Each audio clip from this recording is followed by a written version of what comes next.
Se mueve el TLC Colombia-Estados Unidos. Acabar con las cooperativas de trabajo asociado proponen en el Senado. Marchas y controversia nacional por propuesta del gobierno de inyectar capital privado a universidades. Bolsillo de los colombianos no aguanta más alzas en la gasolina. Y en nuestra agenda política, Comisión Nacional de Televisión a 3 debates de su eliminación. Este es el Noticiero del Senado. Bienvenidos al Noticiero del Senado. Les traemos la información política y las leyes del momento. Varias ciudades del país fueron escenario de múltiples protestas este jueves por parte de estudiantes, maestros, empleados del sector salud, pensionados y sindicalistas. La causa es el proyecto de reforma a la Ley General de Educación, propuesta por el gobierno para permitir la inyección de capital privado a las universidades. El objetivo fundamentalmente es decirle al gobierno y al país que hemos estado siendo desconocidos por parte de las instituciones del Estado. Por su parte, el gobierno sostiene que con esta reforma se ampliará la oferta de cupos en la educación superior. Informe especial en el Noticiero del Senado.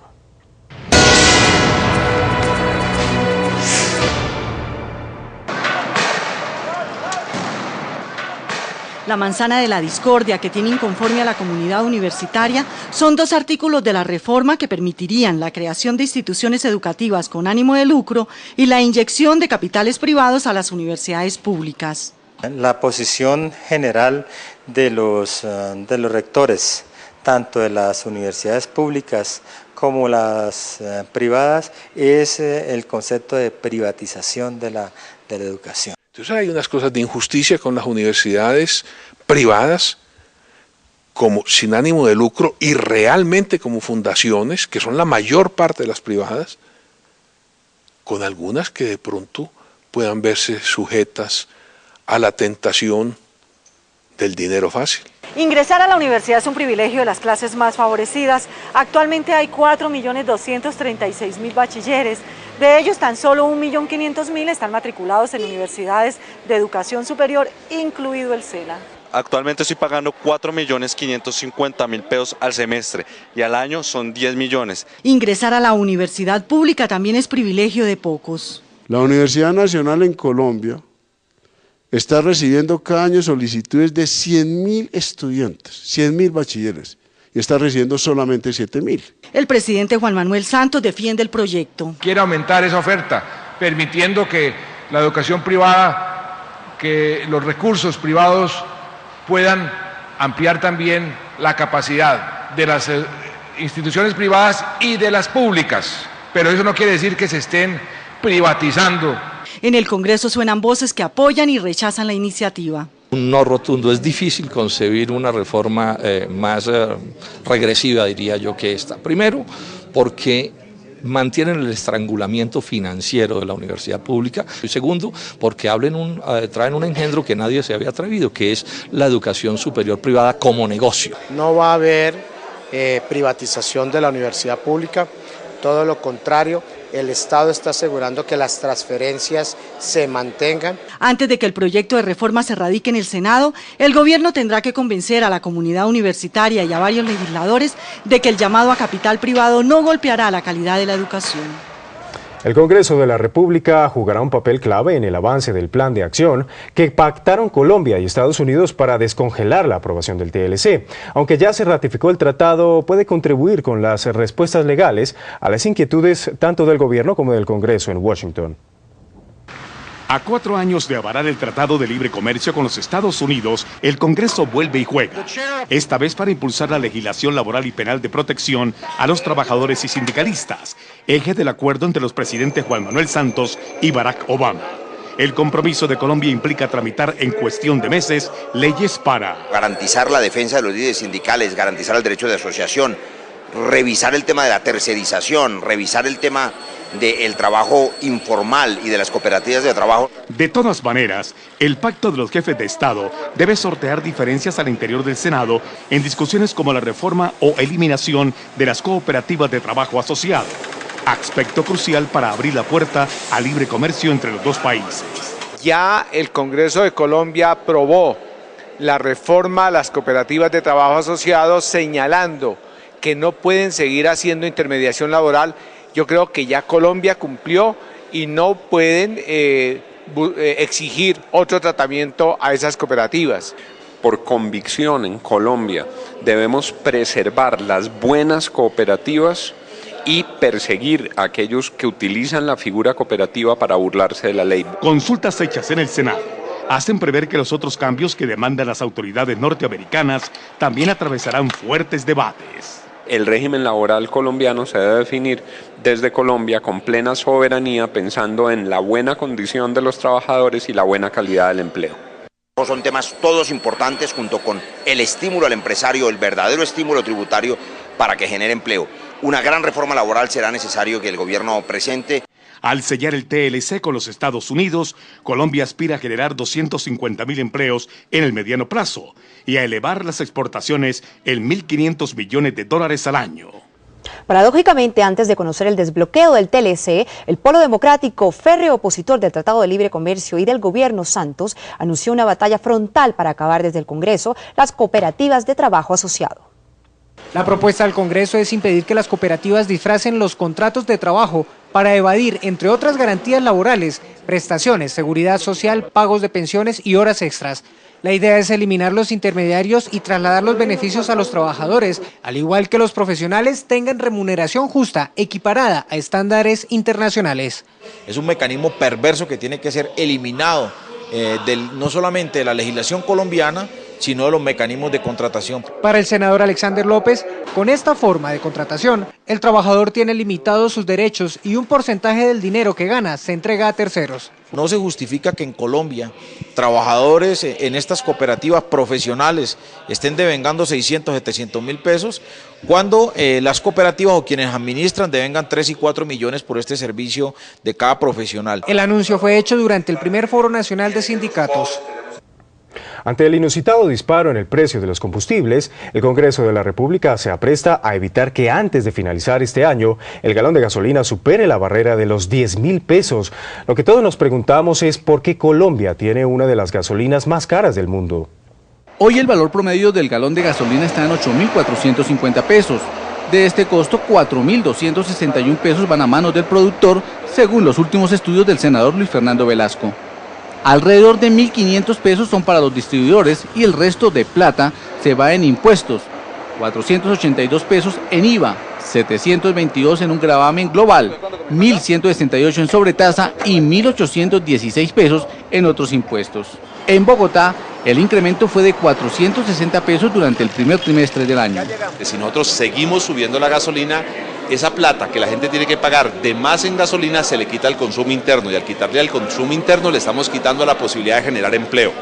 El gremio transportador ha visto reducidos sus ingresos diarios, pues los taxistas, por ejemplo, pasaron de tanquear con 50.000 a 80.000 pesos. Deja uno de comprarle a los hijos comida o ropa, o hacer otras cosas, o uno divertirse o algo, porque uno se friega mucho en este oficio. Los conductores particulares se quejan porque ahora se deben privar de invertir en educación, recreación o vivienda por pagar elevados costos en combustible. Recién comprado el carro, que fue a finales del año pasado, lo tanqueé con 50.000 pesos.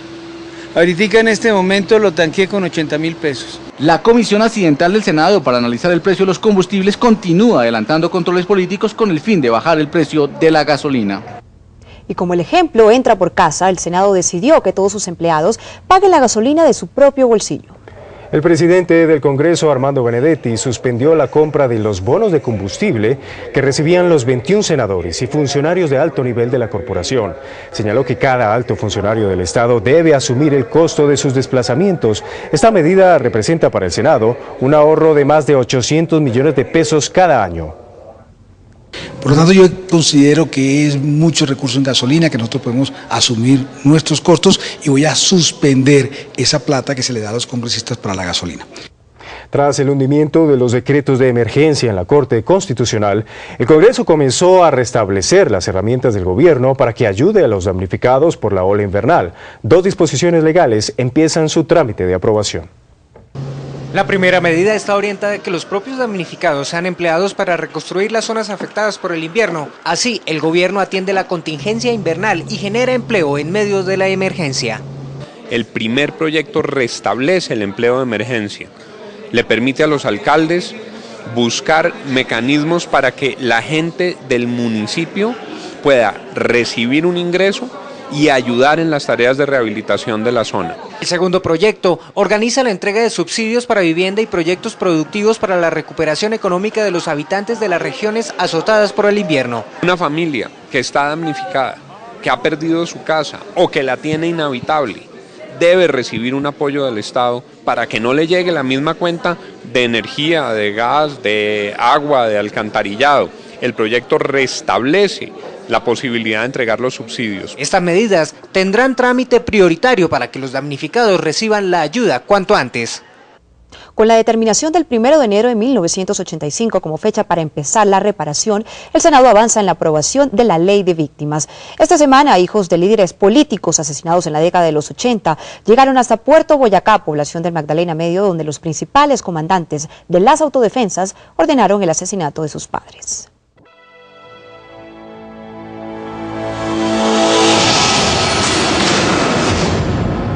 En Puerto Boyacá. Los hijos de los inmolados líderes, encabezados por el senador Juan Manuel Galán, llegaron a una ciudad estigmatizada por la sombra de la violencia. Allí se encontraron con gente como ellos, victimizada por los actores del conflicto armado. Dijeron que lo que buscan no es una reparación económica, sino que sus familias conozcan toda la verdad. Eso es lo que repara a una víctima, eso es lo que le permite reconstruir un proyecto vital, pasar la página, hacer el duelo, acceder a la verdad. Para mí, o por lo menos para mi familia, que no estamos buscando un tipo de reparación económica, es, pues, como yo creo que debe ser todo el país, una reparación simbólica, la verdad. Para María José, la hija de Carlos Pizarro León Gómez, hoy el país respira nuevos aires de reconciliación. Uno siente que realmente no recibió el odio como herencia y siento que por ahí me puedo sentir libre. Al final y como símbolo de esperanza se lanzó una ofrenda floral al río Magdalena como señal de solidaridad con las miles de víctimas de la violencia en esta región del país. Dentro del proyecto de ley de víctimas se incluye un capítulo especial para la devolución de tierras a campesinos que las habían perdido por diferentes actores armados. En los últimos 20 años han sido abandonadas 4 millones de hectáreas y otros 2 millones han sido despojadas por grupos al margen de la ley. 3 regiones en el país tienen el mayor índice de despojo. Los Montes de María en la costa atlántica, el Urabá antioqueño y el Catatumbo en el norte de Santander. Así como están identificadas las zonas, el gobierno también tiene claro el número de desplazados. Están registradas 3.600.000 colombianos, son alrededor de 850.000 hogares.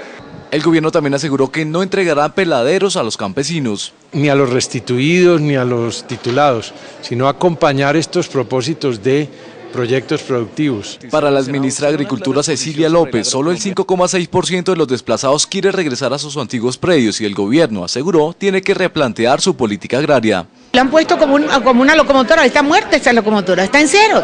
Y está la población más pobre del país, está ahí, está el desplazamiento, la violencia, todo. Yo no veo qué van a hacer, y han pasado 7 meses. Al igual que con las víctimas, se creará una entidad para el manejo exclusivo de la devolución de tierras. El consumo desmedido de teléfonos celulares y aparatos desechables inunda el país de basura electrónica que no tiene un manejo final adecuado. Pues hay solución legislativa a la vista: obligar a los fabricantes y comerciantes a aceptar la devolución de los aparatos viejos. Un estudio realizado por el Instituto Federal Suizo estima que Colombia acumula entre 80 y 140.000 toneladas de computadores viejos.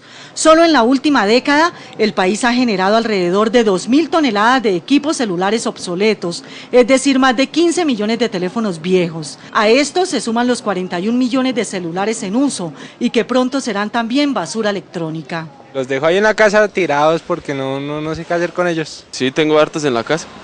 Aunque destruyen la capa de ozono y contienen residuos peligrosos, no hay un manejo adecuado para neveras en desuso, baterías, tubos fluorescentes, gases de frigoríficos, computadores y celulares.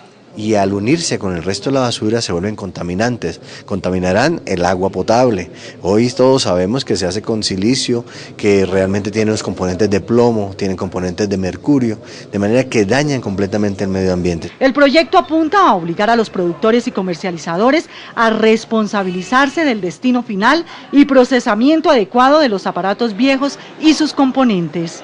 que ellos tengan unos puntos específicos donde tener esa recolección por parte de los productores. Es decir, el productor tiene una responsabilidad tanto económica como social. De esta manera los fabricantes, vendedores e importadores quedarían con el deber de reciclar o destruir la basura electrónica que inunda el país. Persecución en serio y cárcel contra los piratas que se instalaron en Internet, anuncia el Gobierno Nacional ante el clamor de los artistas colombianos. Las medidas fueron puestas a consideración del Congreso, donde entran a estudio disposiciones para endurecer el control de los derechos de autor. Los artistas se cansaron de la piratería. Con el Gobierno Nacional dejaron en manos del Congreso un proyecto de ley para controlar las infracciones y violaciones a los derechos de autor, así como la protección de niños y niñas en la red. Que de aquí para adelante el tema de prisión y pena se va a aplicar con todo rigor. Lo que se pretende es convertir la piratería en delito grave, con el fin de poder enviar a la cárcel hasta por 8 años a quienes no respeten los esfuerzos artísticos e intelectuales.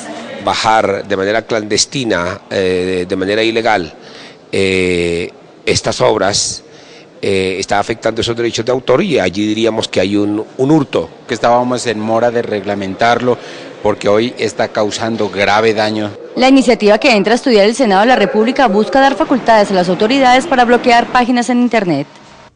En el siguiente espacio recordamos las leyes para que no queden en letra muerta. Hoy revisamos la norma que sepultó la costumbre de fumar en espacios cerrados. La salud y los no fumadores, grandes beneficiarios. Vienen más restricciones.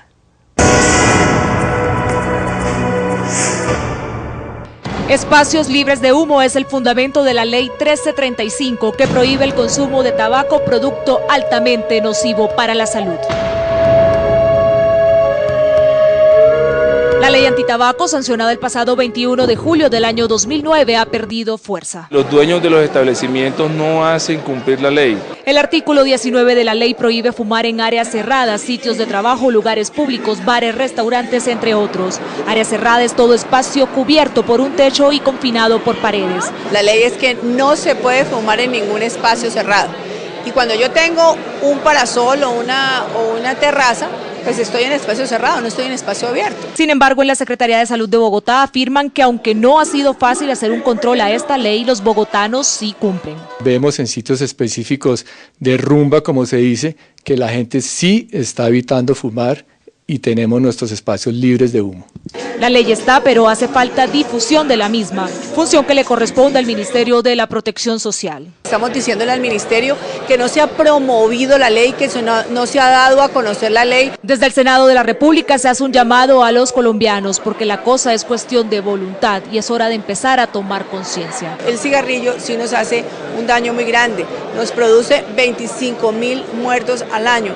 Y eso es lo que tenemos que disminuir. Si el dueño del establecimiento nos colabora diciéndole a sus clientes que por favor tienen que apagar el cigarrillo en los lugares cerrados, yo creo que vamos a ir haciendo cumplir la ley al 100%. El próximo 21 de julio entrarán en vigencia los artículos de la ley que prohíben la venta de cigarrillos al menudeo y todo tipo de publicidad y patrocinios de marcas de cigarrillos. Se hundió en plenaria del Senado el proyecto que buscaba convertir en delito la conducción en estado de embriaguez. La iniciativa, que imponía sanciones entre 8 y 30 días de cárcel para los conductores borrachos, será nuevamente presentada en la próxima legislatura. Los contradictores del proyecto aseguraron que la iniciativa era bien intencionada, pero que la cárcel no arregla el problema. Que nosotros no estábamos en contra ni siquiera de que se convirtiera en delito. Estábamos planteando que el delito se convertía cuando fuese arrestada 2 veces, o sea, cuando había una reincidencia, pero la primera vez tenía una sanción y la sanción era arresto de 15 a 30 días. Eso fue lo que propusimos y el señor autor no quiso aceptar. Un debate en el Senado reveló la situación que vive el país en materia de explotación y exploración de oro. Allí quedó claro que esta actividad está tomada en su gran mayoría por actores violentos. Los diversos grupos armados ilegales se disputan las zonas donde existe oro porque saben que Colombia en el corto plazo será una potencia en producción del metal precioso. Para el año 2012 se calcula que vamos a producir cerca de 3 millones de onzas troy, lo cual podría equivaler a precios de hoy del orden de los 4.500 millones de dólares en oro. Y lo peor es que el gobierno aún no logra controlar la compleja situación. Evasión, PACRIN, paramilitarismo, dineros ilegales, de falta de control, daño ambiental. Esta minería también está asociada a actividades ilícitas que el gobierno nacional, ni el Congreso, ni nadie tiene disposición en admitir. Las multinacionales continúan arrasando al mediano y pequeño minero que no reciben un tratamiento adecuado por parte del Estado. No puede ser que salgan las altas autoridades de Colombia a decir, no, es que los buenos son la gran minería transnacional, los demás son malos, y entonces a ver cómo les echan la policía encima, eso no tiene sentido.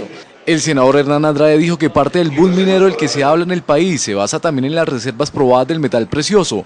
Son 28 millones de onzas de reservas y al año solo se explotan 1.6 millones. Las regiones con mayor explotación son Caldas, Antioquia y el departamento del Tolima. Los futbolistas colombianos metieron el mejor gol en sus carreras profesionales. Lograron que la plenaria del Senado aprobara el proyecto de ley que convierte los clubes de fútbol en sociedades anónimas.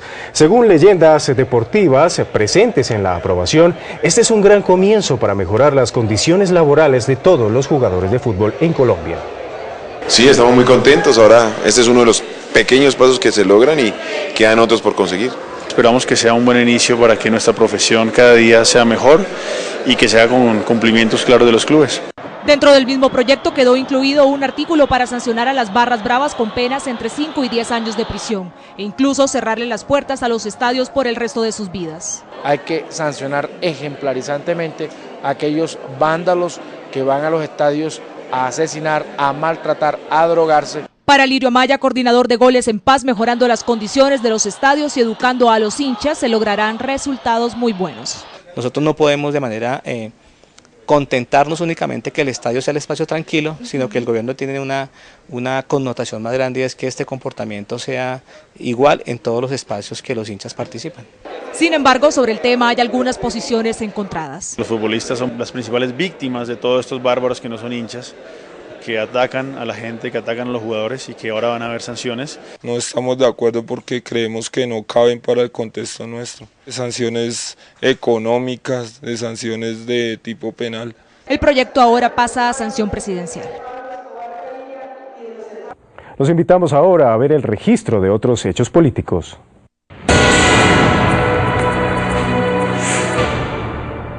Y aquí comienza Agenda Política. Tras 9 tentativas de eliminar la Comisión Nacional de Televisión, la 10ª parece ser la vencida. En el quinto de 8 debates, la Comisión Primera del Senado aprobó el proyecto que acabaría definitivamente con la cuestionada entidad. Una vena rota que venía desde la Constitución del 91 que vamos a suturar con este acto legislativo. Mientras el Senado y la Cámara de Representantes concilian y remiten a sanción presidencial la ley que autoriza crear los Ministerios de Justicia, Trabajo y Medio Ambiente, el senador Alexander López anuncia demanda de inconstitucionalidad contra la norma. Lo que vamos a hacer es ir a la Corte Constitucional a demandar estas facultades por inconstitucionales, a demandar estas facultades porque no precisan la materia absolutamente nada. Y los barranquilleros no paran de celebrar. La Arenosa cumple 198 años de fundación. Por ese motivo, el Senado aprobó la proposición del conservador Efraín Cepeda, mediante la cual se le rinde un homenaje a esta ciudad. La Puerta de Oro de Colombia es muy interesante. Por ahí entró la telefonía, la aviación, hasta el fútbol. Ingresó por la ciudad de Barranquilla, primer puerto marítimo y fluvial de Colombia, una ciudad absolutamente cosmopolita. Hasta aquí nuestra agenda. Síganos para mantenerse al día en la política.